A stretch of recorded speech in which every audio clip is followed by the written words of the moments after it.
another episode of Action Talk. I'm your host, Mark Saavedra, and I'm joined by my co-host, Thomas Shafer, and we're done with Future Talk. It's fun, and it's really juicy, but the NFL season is finally here. And Thomas, Thursday night, we've got the Super Bowl champion Kansas City Chiefs defending their home turf. They're favored by 9.5 points against the Texans.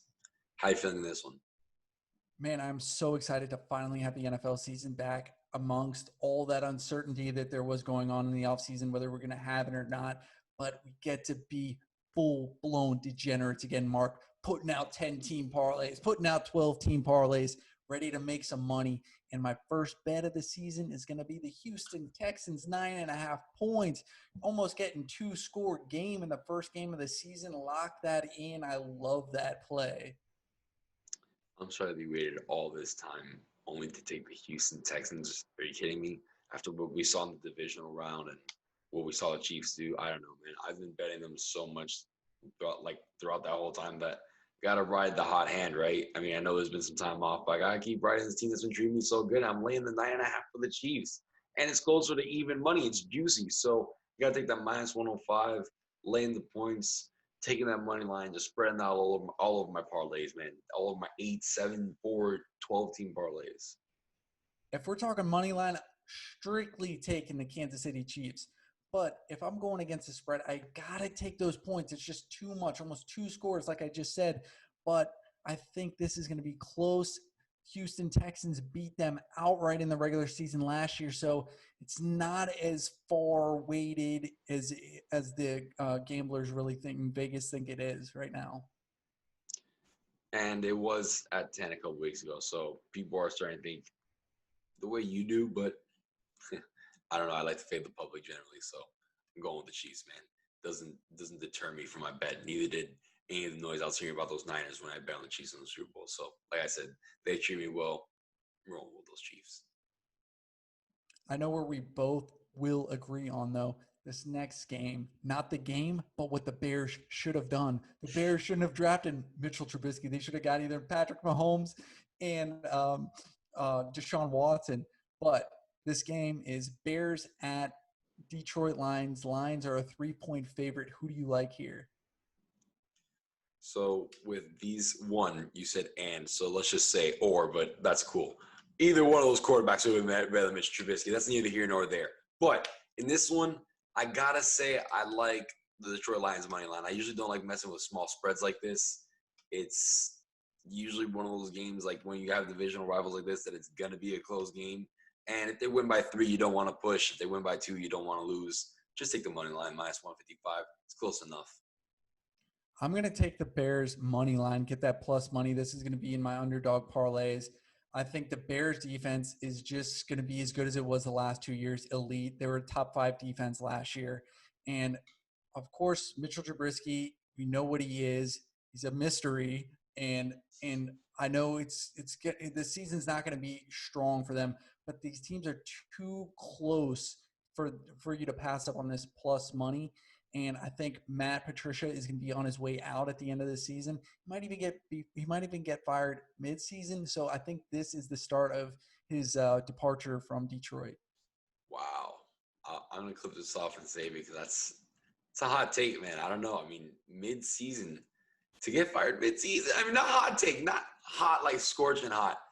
Definitely could see it possibly happen towards the end of the season, but I think this team's going to give him a little bit of leeway. He hasn't had Stafford fully healthy, so let's see what he's able to do if Stafford stays healthy.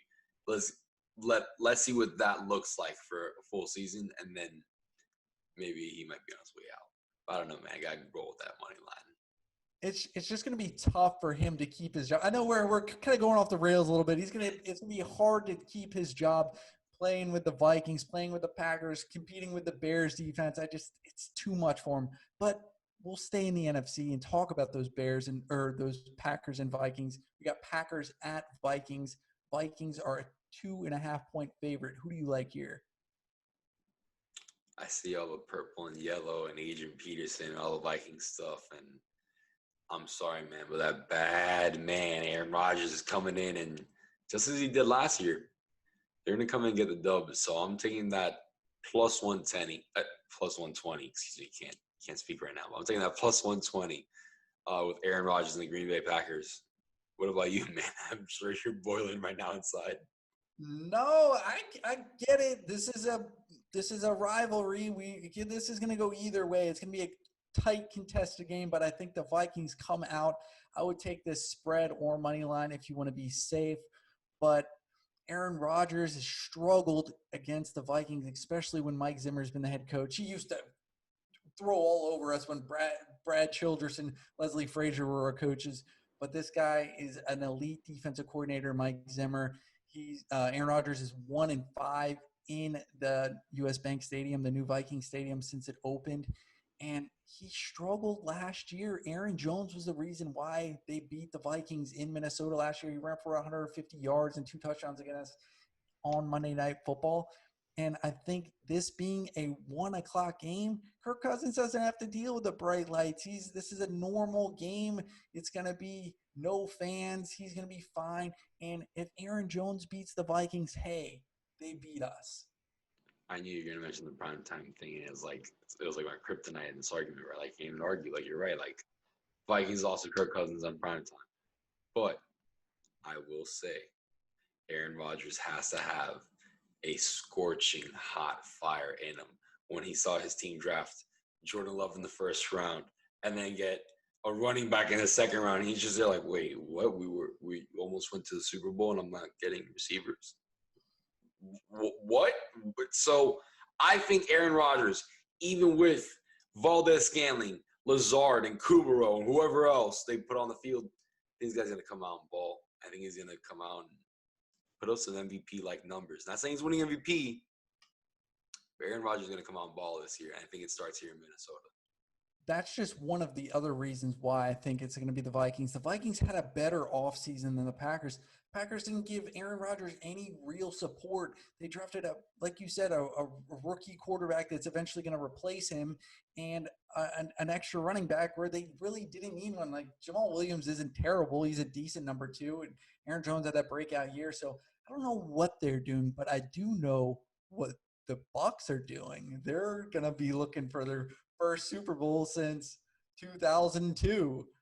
So we got the Bucs at the Saints. 2 future Hall of Famers, most historic quarterbacks in NFL history going against each other. And Tom Brady's an underdog. Who do you like here? Tom Brady's an underdog. Slam that money line plus 155. Are you kidding me? That's stupid. I'm taking that money line. I know we've been hearing that, a couple years ago, falling off the cliff. We've been hearing that his arm's not there, his accuracy's not there, the play has declined. But honestly, when I think about all the things I just said, and think about a quarterback, think about an old one, think about Drew Brees. And what I've been seeing the past couple years is a declining Drew Brees, whether it's in arm strength or in talent. I really don't think that he's really all there.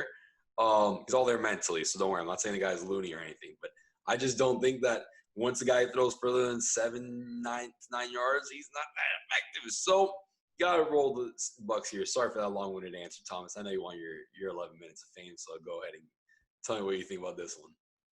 I don't know if he's all mentally there. He's dividing the locker room with tweets. We don't Drew, really... I didn't even think about that. I completely forgot about that. He might be off his rocker. Mentally there. He might be off his rocker, but Tom Brady is an underdog when he's a Patriots almost at head coach, maybe one day as a Patriots quarterback. Won 72% of the time. Tom Brady as an underdog is a lock. I'm taking this money line. Yeah, absolutely. Yeah, slam it, man. I mean, even though that was with the Patriots, I don't know. He's got so many weapons. How can you doubt him? Like, if this game's close going into the fourth quarter, we know what Tom Brady does in the fourth quarter. And if he wants to go deep, he's got Mike Evans. He wants to throw someone underneath. He's got Godwin. He's got Gronk. I mean, we're not going to do this whole roster thing again. But you know what I mean, man. Like, I just don't know how you can bet against Brady at any point of this season. I got to check the schedule again, but underdog, favorite, spread, money line, probably take the Bucs, man, almost every game this season. So it starts right here. No, I totally agree. And what we can agree on is we're so excited to hear that music of Sunday Night Football. We got the Dallas Cowboys going to the Los Angeles Rams. The Rams are 2.5-point underdogs in this, home underdog. Who do you like here? Give me that plus money, man. I like the Rams. Love home underdogs. I think that's something we could both agree on. You almost always got to roll with the home underdog, as long as it's a good team, of course. Um, but I just think that there's going to be a bounce back year for the Rams. I think that last year, they weren't sure. The whole Todd Gurley situation was weird with how do they want to use him? Do we use him more? Do we pull snaps away from him? They didn't know what they want to do with that. Jalen Ramsey was just getting incorporated into the defense. Everything was weird last year. So I think this year they have a fresh slate. I really like the Rams money line here, and I think that they're going to have a bounce back year, like I said. So got to take the Rams money line, man. Take that plus money. I don't know how far they will go during the regular season, if they're going to make a playoff run or whatever. Their division is really, really tough, but I do like them in this single game. They have consistency. Sean McVay and Jared Goff have been together for a long time, and Mike McCarthy's first year head coach with the Dallas Cowboys. He's with the Packers previously, and I just am going to go with that consistency that they've had together. And I know the Cowboys made a lot of nice moves, but I don't really know if was Jerry Jones the issue and not Jason Garrett. Jerry Jones was always bringing in hot players before Jason Garrett was there when Wade Phillips was the coach. So he is the consistency in that organization being a problem, in my opinion. So I think I'm going to go with the Rams money line. And here's our consensus parlay for week 1. We're marking. I agree on this 10-team parlay.